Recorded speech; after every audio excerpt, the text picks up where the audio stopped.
So, you know, I had a couple more volunteers here today that we're going to do the thought for the day, but we'll sort that out. It's really nice to know you have a lot of backup.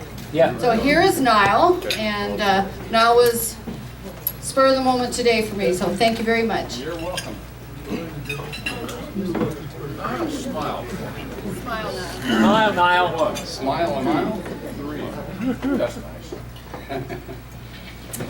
Okay, my high school friend Brad was a sailboat sailor on Lake Minnetonka in Minnesota. I sailed races with him and really enjoyed the competition a lot when we did it in high school. He died 2 years ago, and this poem was read at his celebration of his life. So to get into this, imagine that you are on a sailboat on the bay and competing in a race. The poem uses sailing terms. Okay. Timing is everything, particularly at the start. Everyone looking for an open lane, putting the bow down and hiking hard, providing hard-earned clear air. There are times in life we need to tack. Sometimes we lay the line. Often we are right on starboard, at times out of sync on port. So much easier sailing downwind. Hard work follows on the upwind leg. Boats we sail with take different tacks, not knowing if our paths will cross.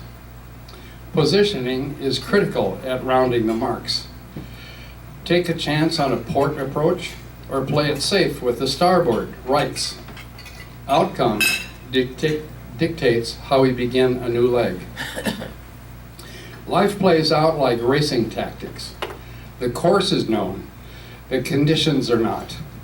Decisions are made at critical crossings, made difficult with the vagaries of the wind. Towards the end, we gauge the finish, looking to find the favored end. Crossing a line, and they call you your number. Brad, you know you sailed a beautiful life. Thank you. Thank you, Niall. That was very nice. That's great. He told me he had a good one. He was right. Thank you, Niall.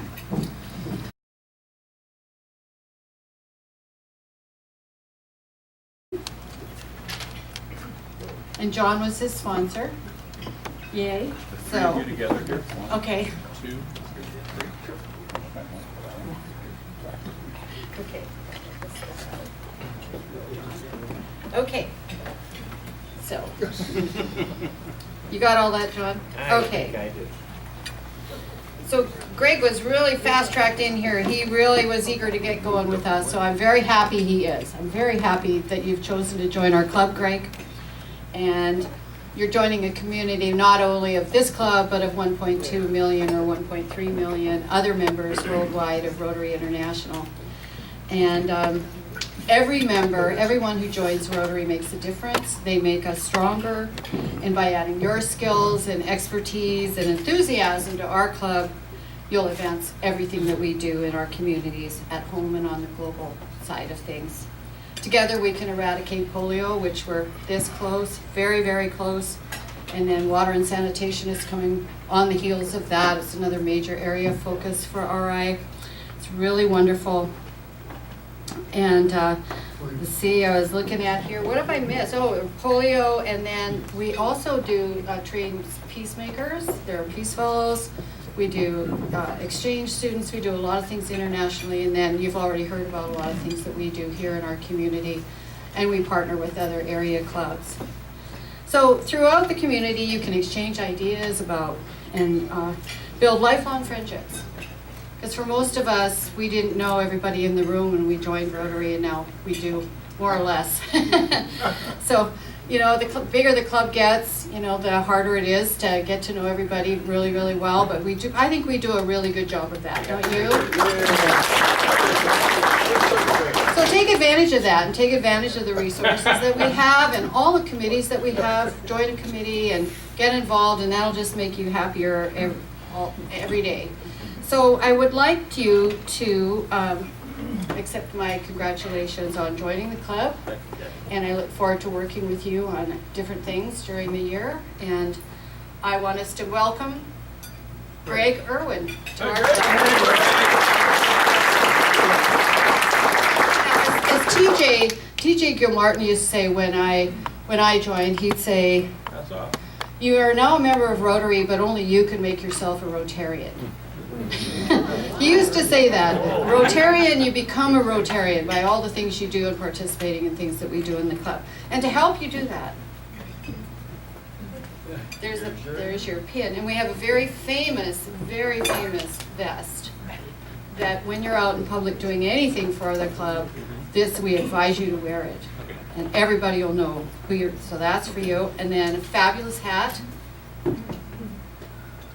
And then, of course, your red badge. It's ready to go, and that's the first step in getting your blue badge is to get your red badge. So anyway, thank you very much, and congratulations, and thank you, John, for sponsoring him.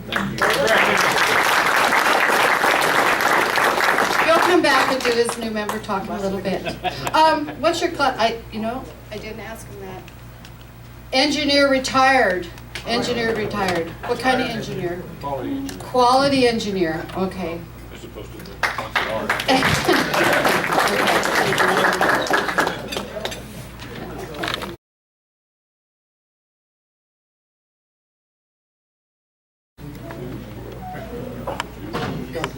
yes, absolutely. Oh, fantastic. Okay. Oh, the three of you. Oh my goodness. Photo op. What an Get incredible closer. picture. 1, 2. Okay. Presentation. So today we recognize a member of our club for his generous service to our club, the Rotarian Foundation of Livermore, and his generous donations to the Rotary Foundation by presenting Paul Harris Fellow recognition from the Rotary Foundation of Rotary International. Through his service and his donations to the annual fund, the Polio Plus Fund, Ken supports and honors the humanitarian and educational programs of the Rotary Foundation that makes a difference in the lives of others. Today, Ken is receiving his Paul Harris Fellow Plus 2 pin, and Ken has been a Paul Harris Fellow since 2017. So please join me in a round of applause for Ken.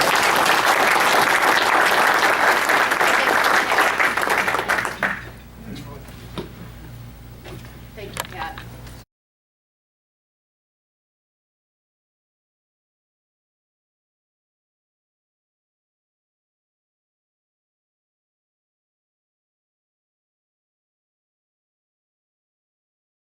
They ran from it.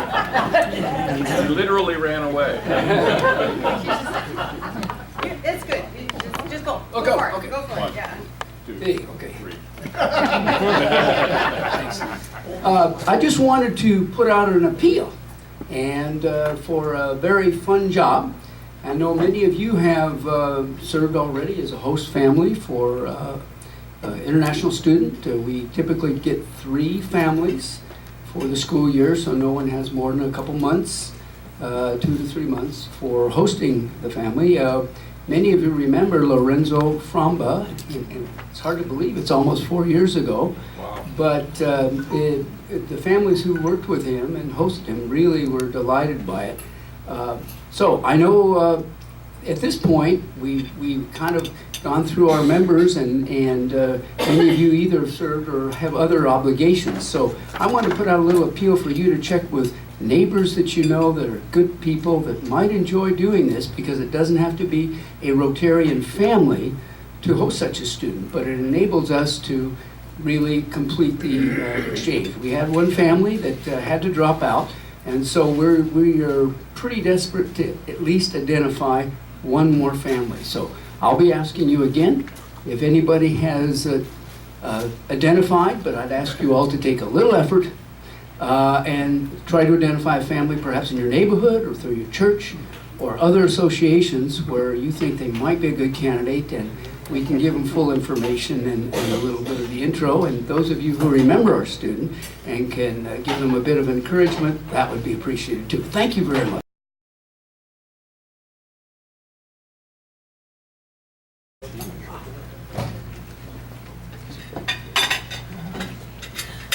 Well, I think you all know that it's Rotary Music Scholarship Day today.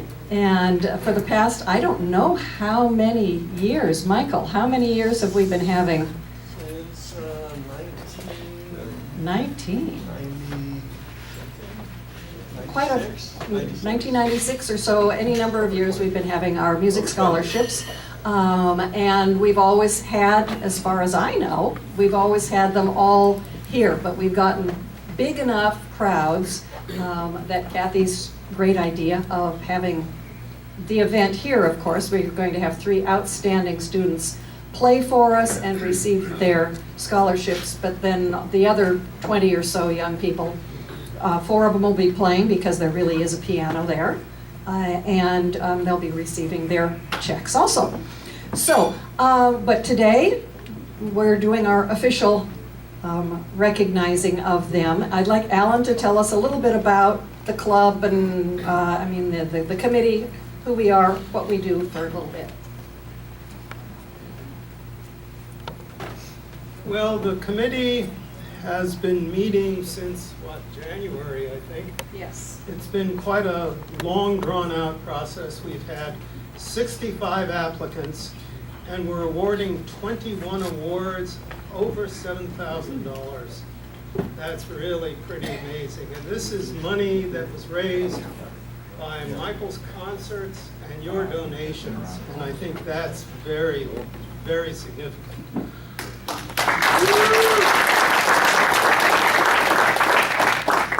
Okay, everybody who's on the committee, I'd like you just to stand up and be recognized.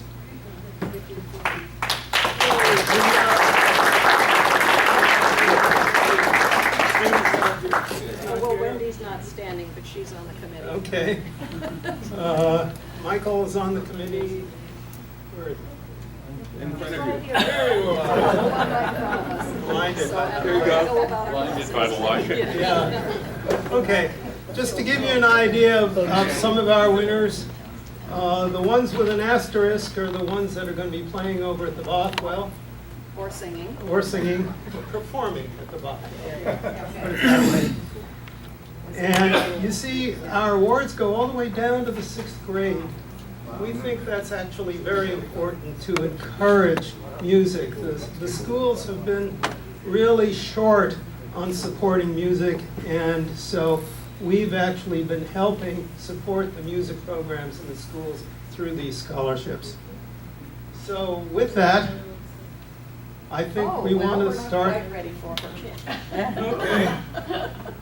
Go ahead, Beth. You Okay, can we can introduce just her. shut it off here. Yes. Okay. Okay, yes, we aren't quite ready for having the students come up, although we do have 3 outstanding students, each of whom will tell you a little bit about themselves, what they're doing, where they're going, where they go to school now, and what their plans are, and of a real variety. But yeah, we start in January. I go out to all of the middle schools and high school music classes and announce that they're open, although some of the students are familiar with us, and the teachers say, yeah, we had kids starting to come and ask me about the scholarships before they were even open. And then they are due, I think the deadline was March 1st, so of course we got most of ours in on the last day of February. Thank you to those who got them in at least a week early. And so I kind of collect them, make copies of each student's information. They have an application, they send us a recording, an MP3, and they have their music teacher, either private music teacher, they don't have to be part of the school program. We have some who are taking piano or guitar lessons outside of school, but someone to send an evaluation in for them. And we rate them, each of us on the committee rates those 3 aspects of each of the students, and then we combine all of the scores, and that's how we end up. And then I get to let some of the people know, the majority of them know, sorry, try again next year. But we have some really outstanding students. All of them live and are educated here in Livermore. So I think that we just, I'm just amazed at the talent that we have a number of people able to perform for us. And some of the younger ones, it's like, yeah, they're only in 6th grade and they've only been maybe taking their instrument or voice lessons or whatever for a year or so. So we're not having them perform yet. They have to get over their stage fright. But, you know, considering what a short time some of them have played and what passion they have, we are very impressed with what we have. Alan, did you want to say something, or are you telling me my time's just a up? comment that on Sunday, we will have a 7th grader performing who is incredible. So, On piano. on piano. But some of the people who aren't performing also are very, very good, but we don't want to make it too long. We hope, I'm assuming that quite a number of you folks will be there to enjoy it also and be supportive of the students and their families. So at this point, I would like to invite up Mariah is going to, Mariah Chowdhury is going to come up and sing, but first she'll tell us a little bit about who she is.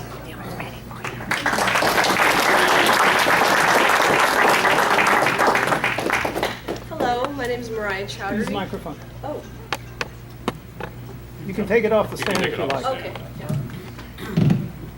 All right. Hello, my name is Mariah Chowdhury. I'm a sophomore at Granada, and today I'll be singing "If Music Be the Food of Love" by Henry Purcell.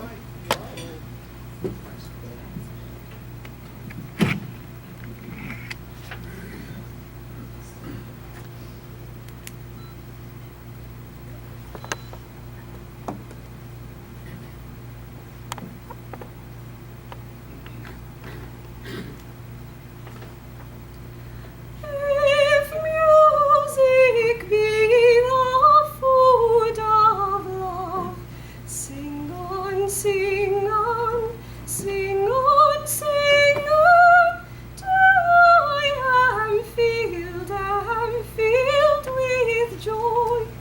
For then my listening soul you move, for then my listening soul you move to pleasures that can never cloy.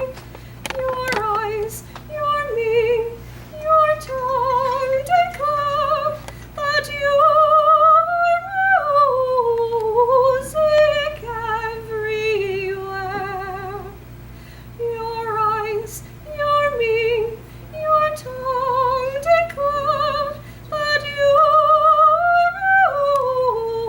music everywhere. Pleasures invade both eye and ear, so fierce, so fierce, so fierce, so fierce, the transports are they wound, and all my senses feasted are, and all my senses feasted are, yet the treaty's only sound. Sure I must perish by your charm, unless you save me in your arms. Sure I must perish by your charm, unless you save me in your arms.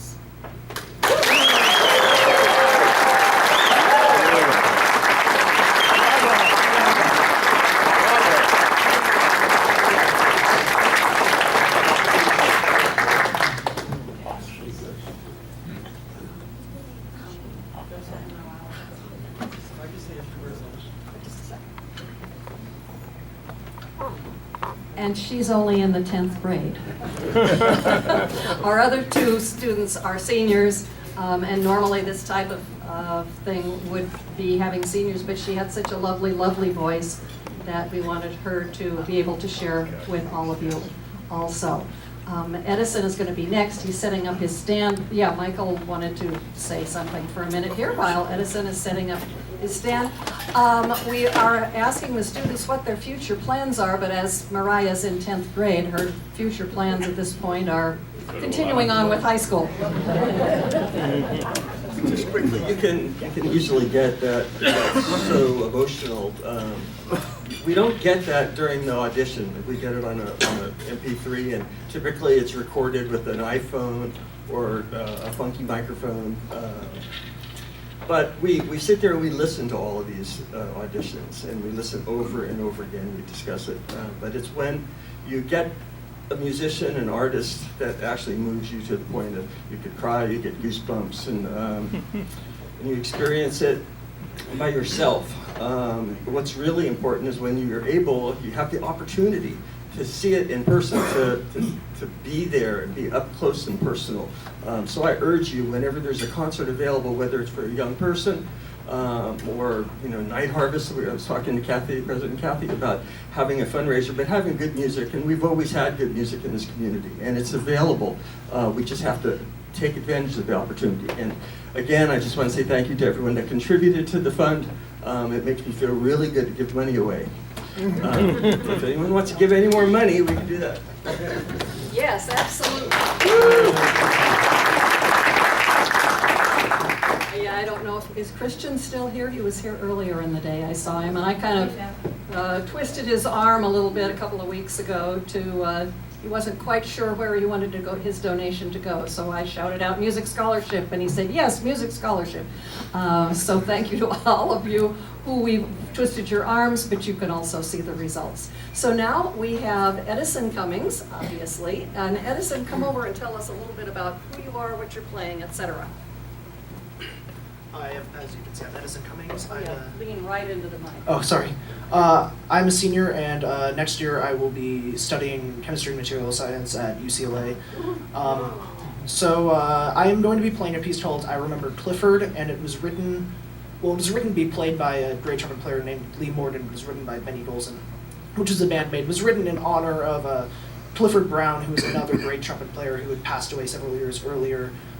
So this is a piece essentially by one trumpet player about another trumpet player that. It was written in the late 50s, I think 59, but in the late 50s, and Clifford Brown died in 54, so, yeah. Thank you.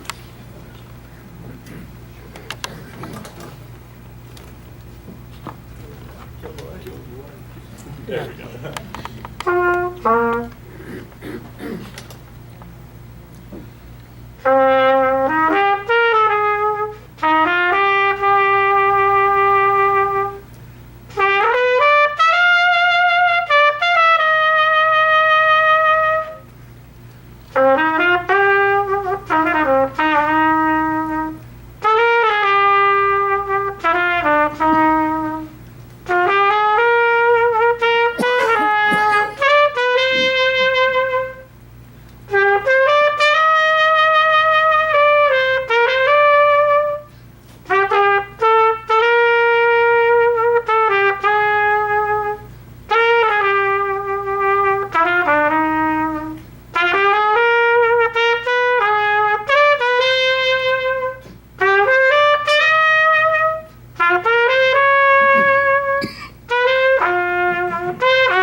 have a little very early opera, we have a little jazz. And so our last student of the day, his mother just arrived, thank goodness, appearing in from the, it's okay, come on in, Heidi. This is David Davison, and he's going to tell us a little bit about himself and give us a flute solo. And yeah, you can either use my tall wobbly one. I forgot to bring the good one from home.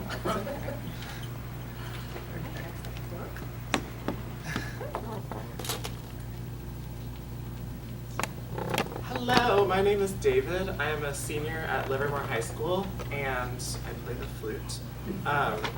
Next year, I will be attending the Shepherd School of Music at Rice University in Houston. To pursue classical flute performance. A little bit about me: I play in the San Francisco Symphony Youth Orchestra. I attend the San Francisco Conservatory Pre-College program. I have played with the fabulous Livermore Amador Symphony. And I'm just really happy I get to share my music here today. So the piece I will be playing is a Baroque flute solo, unaccompanied flute solo, by Telemann. And he wrote 12 of these unaccompanied flute solos for Baroque flute, which was a all wooden flute with no keys. Now this is a completely different instrument, still a flute, but it's metal and it has a lot of keys. So there are 3 movements to this piece. They're actually all sort of fast and they all have their own character. So see if you can hear those. Enjoy.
David, don't go far away. I'm having all three of the students come up, and you can see, I mean, what talent we have in Livermore is quite amazing in our young people. When I look, I've been playing the flute since I was in 5th grade, and David has far outpaced me. In the few years he's been playing, I used to play the flute better than David. Remember those days? Yes, 3 or 4 years ago, and definitely has surpassed me. So now that you have played and sung so beautifully for us, we do have a scholarship check for each of you. So Mariah, come on up. All three of you line up and take a seat.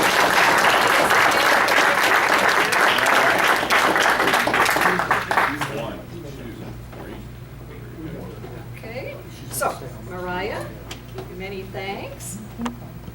Edison. All right, so picture squeezed in there.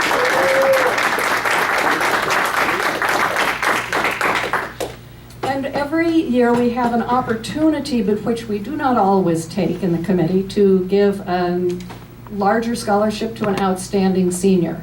And it always says may be given. But this year we definitely are giving it to David. And so to help you when you go to Rice, here you are.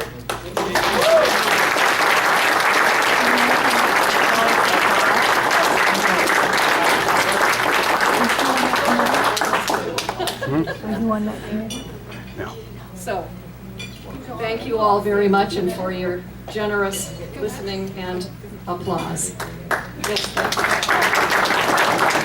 have a few minutes left, and so I was wondering if any of you have any questions for any of our wonderful musicians here today. I think they could probably answer a question or two.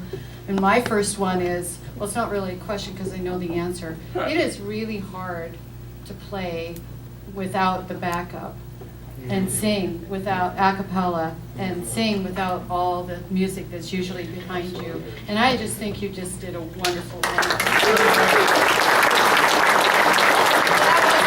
That was a statement. So does anybody have a I question? have a question for Edison. Okay. Edison, who is your favorite trumpet player? It's a very good question. I'd say it's probably tied between actually Clifford Brown, who the piece was written about, and Freddie Hubbard. All right. Clifford Brown and Freddie Hubbard. Anybody else have any questions? Linda. David, have you ever played a piece called Speedy Gonzales? I have not. Who's that by? I don't know, but I think you know, one of the big flute players, Galway or somebody did it. Okay. It's really cute and fast. I figured you might have done that. All right, I'll look it up. Lynn. Just a comment. Mariah, you know we have a wonderful opera company here in Livermore. Yes. And Mariah, I wanted to ask you, you really love classical vocal music, so do you sing a lot of that period of Purcell? Yeah, so I actually started out singing pop music. I started classical to actually help me with my pop music, but I ended up liking it more. So I kind of stuck with it, and now I really like singing arias from operas as well as art songs, which are classical pieces that aren't from an opera. And yeah, I think I really enjoyed singing that type of music. Well, thank you. All right. Alan. David, I've been aware of your playing for the last couple of years, and seen tremendous improvement. The question is, how many years have you been playing the flute? I've been playing the flute since 5th grade, so about 7.5 years. But really, it's about the time you put into it. I mean, for some people, they have an immense natural talent, but a lot of people like me have to really put in the time and improve that way. You play with the San Francisco Youth Symphony. So, you know, they play at Davies Symphony Hall from time to time. And if you really like youth symphony, or it's really wonderful. So I encourage you to, like, Sunday afternoons usually, I think. Yeah, May 19th is the next one. So just go down and check it out because it's a really talented group of young people. So thank you very much, everybody.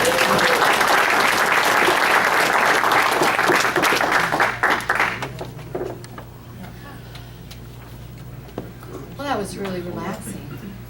I enjoyed that so much. Thank you, Beth and Michael and Alan and everybody, and Linda and if I miss you, everybody on the committee, you did just a fabulous job. I'm really looking forward to Sunday, and I think this has been, as they say this year, really inspiring, really inspiring. So thank you very much, everybody. Next week, we're going into something completely different, how to think about maybe being on a grand jury.